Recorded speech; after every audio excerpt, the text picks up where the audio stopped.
एक उपाय हम आपको बता दें, आजकल सबकी एक बड़ी समस्या है,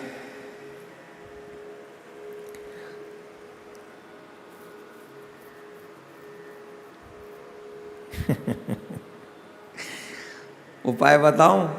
अभी तो पत्नी पति से वियोग करवा रहा था, अब आपको एक साथ रहने का उपाय बता रहा हूं। जितने भी धर्मपरायण पति पत्नी हैं, आपके बीच में कभी लड़ाई न हो, ऐसा छोटा छोटा एक दो प्रयोग कर लीजिए। सुनेंगे कि नहीं सुनाऊं? जिन पति पत्नी में आपस में बीच में कभी कभी झगड़ा होता है वो सुने, जिनमें छोटी छोटी लड़ाइयाँ होती हैं वो सुने, जिनमें एक दूसरे की बात को सुनने की क्षमता नहीं होती है वो सुने।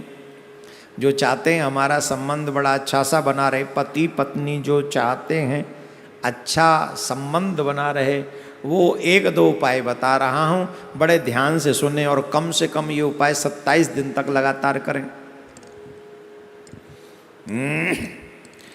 और हाँ, एक उपाय करते समय कई उपायों को एक साथ न करें, एक उपाय को ही करते रहें, वही आपको उस रास्ते में अच्छी तरीके से ले जाएगा। तो जो जो लोग ये चाहते हैं कि हमारे पति पत्नी में वो बात बनी रहे, ठीक ठाक बनी रहे, तो आप सबसे एक निवेदन है, आपके सोने का तरीका भी, आप कौन सी दिशा में सोते हैं ये भी महत्वपूर्ण है।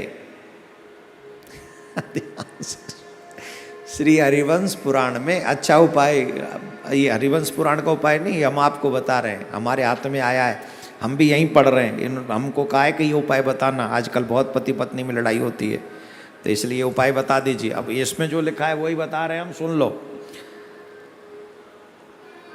पति पत्नी की तकिया दो नहीं होनी चाहिए, एक लंबी सी तकिया होनी चाहिए, एक ही तकिया पे दोनों का सिराना होना चाहिए। इसीलिए शायद हमने देखा है कई होटलों में बड़े लंबे लंबे तकिया होते हैं, है ना, तो होटल वाले ज़्यादा अच्छा जानते हैं गृहस्थियों से कि तकिया कितना बड़ा हो। तो एक तकिया लंबा होना चाहिए, उसी पे दोनों का सर होना चाहिए। दूसरी बात, पत्नी को पति के बाईं ओर सोना चाहिए, दाईं ओर नहीं, लेफ्ट हैंड साइड पत्नी को, और वाम भाग ही है पत्नी का।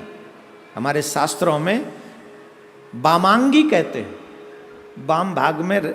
आप जहां भी जाएंगे भगवान के युगल सरकार के दर्शन करेंगे तो किशोरी जी वाम भाग में ही है। इसीलिए पत्नी को बैठना भी वाम भाग में चाहिए, लेटना भी वाम भाग में चाहिए, और ज़्यादातर वाम भाग में रहे। राइट हैंड साइड से पूजा में होती, ये ध्यान रखें।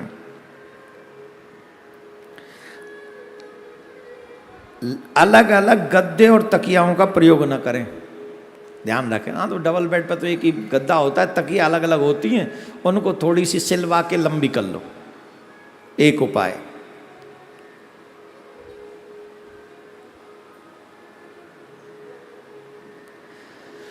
जिस कमरे में, मीन्स बेडरूम में आप लोग जो सोते हैं, दूसरा उपाय, जिस बेडरूम में आप लोग सोते हैं उस कमरे का रंग या तो हल्का गुलाबी रखें या हल्का हरा।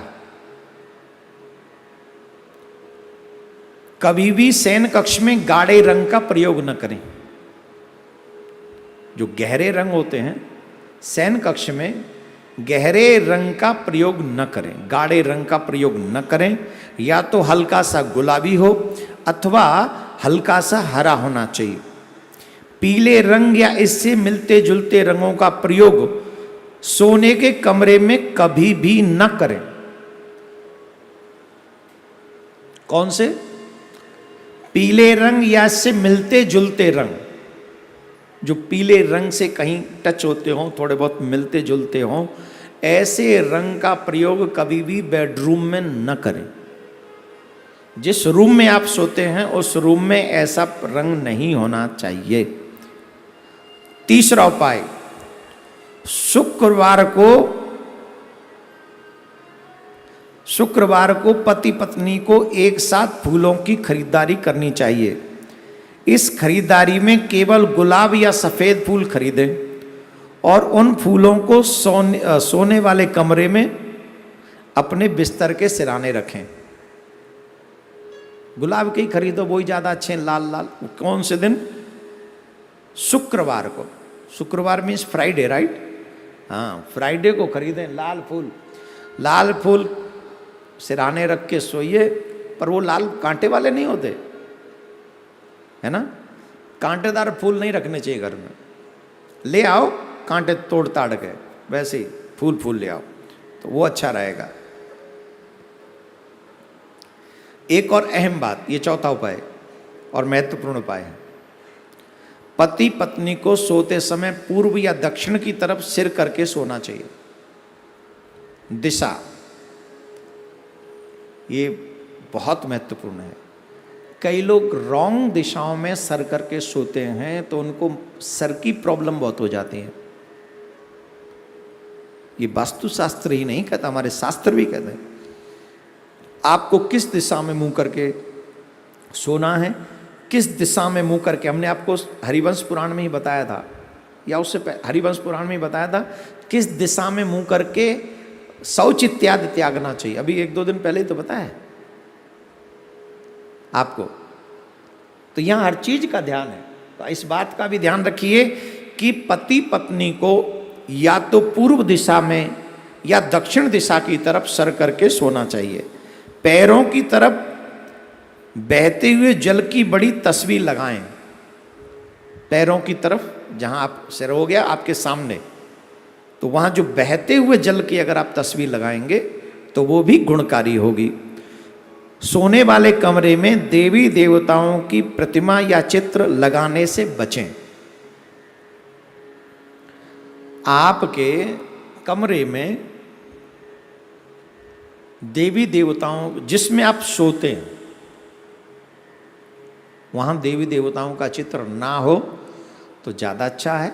आप जानते होंगे वैसे तो भगवान समदर्शी हैं, समदृष्टा हैं, पर फिर भी शयन कक्ष में सो रहे हो जन कैसे कैसे खर्राटे लोग हैं, तो वहाँ भगवान रहें वो ठीक नहीं। भगवान को छोड़, ऐसे आजकल तो मोबाइल में जब दर्शन करना हो तब कर लो, तो इसलिए वो उससे बचे। ये कुछ उपाय मुझे बताए गए, अभी और भी हैं उपाय तो, हाँ ये रहे, और 2 उपाय और हैं। बताऊं कि छोड़ूं? समय तो हो गया, बता दूं कि छोड़ दूं? हाँ, फ्री में मिल रहे हैं, कौन सी दक्षिणा देनी पड़ रही। हाय हाय, ये बड़ा अच्छा उपाय, प्रत्येक पत्नी को पसंद आएगा। पत्नी तो कह रहे होंगे महाराज ये उपाय पहले नंबर पे रखना चाहिए था आपको, उपाय बड़ा अच्छा है। ये भी शुक्रवार वाले दिन हल्की सुगंध वाला परफ्यूम, इत्र पति को खरीदना चाहिए और अपनी पत्नी को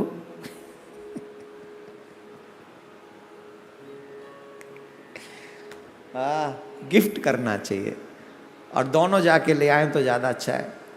और दोनों एक दूसरे उसी हल्की सुगंधी वाले परफ्यूम का प्रयोग करें, पति पत्नी दोनों मिलकर। हाँ, एक सावधानी रखें, तीखी सुगंधी वाला कोई परफ्यूम अथवा इत्र न खरीदें। ये कई महाराज इतना भयंकर लगा लेते हैं, हम तो लगाते नहीं कसम से। कई लोग तो पूजा करते समय जब आरती करते हैं ना, भागवत भगवान की है आरती, और देवियों में से बड़े परफ्यूम की सुगंध मारती, बड़ी तेज मारती है, कसम से पूरा नाक हिला देती है। ये तो शुक्र हो कोरोना का कि आजकल ये मुचीका लगवा दिया है, बड़ी तेज होती है एकदम। आज हम लगाते नहीं तो ज़्यादा चढ़ती है हमारे दिमाग में, तो इसलिए हल्की सुगंधी वाला परफ्यूम ही प्रयोग करना चाहिए पति पत्नी को। शुक्रवार को देवी को सफ़ेद मिठाई का भोग लगाएं। इसके बाद साथ में, ये छठा है उपाय, शुक्रवार को देवी को सफ़ेद मिठाई का भोग लगाएं।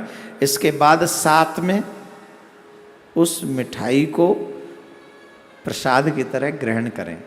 पत्नी अपने हाथ से खिला दे पति को, और पति अपने हाथ से पत्नी को खिला दे। करवा चौथ समझकर इन दिन खट्टी चीज़ों का सेवन न करें। ये छठा उपाय है। राधे राधे बोलना पड़ेगा, जोर से बोलना पड़ेगा।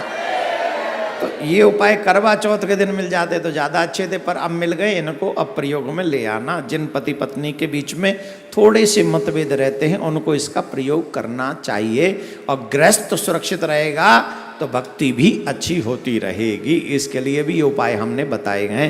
राधे राधे बोलना पड़ेगा, जोर से बोलना पड़ेगा।